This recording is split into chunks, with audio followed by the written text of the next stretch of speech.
আরে আমার কুড়ুল তো এই নদীতে পড়ে গেল। আমি হলাম এই নদীর জল পড়া। বলো এই দুটো কুড়ুলের ভিতরে কোন কুড়ুলটা তোমার? আবে এটা তো শর্টকাটের গল্পের মতো। এক কাজ করি, আমি সৎ মানুষের মতো ওই লোহার কুড়ুলটা চাই, তাহলে আমাকে সৎ ভেবে ওই সোনার কুড়ুলটা দেবে। এই যে এই লোহার কুড়ুলটা আমার কুড়ুল। আচ্ছা এই যে নাও। বেশলা আমার সৎ মানুষ হবার কোনো লাভই হলো না। তোর কিছু বলি রে, এই নে। মনে হচ্ছে তুমি ভুল করে তোমার কুড়ুল আবারও পানিতে ফেলে দিয়েছো। এই যে না তোমার লোহার কুড়ুল। আবেও সোনার কুড়ুলটা আমার ছিল। আর এই শালা তো আমাকে চিনে ফেলেছে, আবারও লোহার কুড়ুল দিয়ে গেল।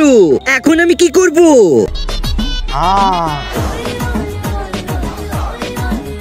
এইবার ওই শালা আমাকে চিনতেই পারবে না, আর আমি সোনার কুড়ুল পেয়ে যাব।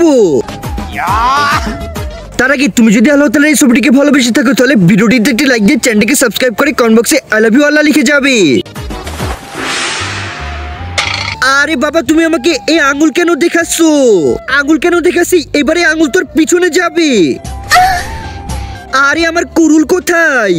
এই যে তোর কুড়ুল। কুড়ুল গিয়ে তোমার পিছে লেগেছে। হ্যাঁ, এরপরে এই নদীর সামনে আসবি না।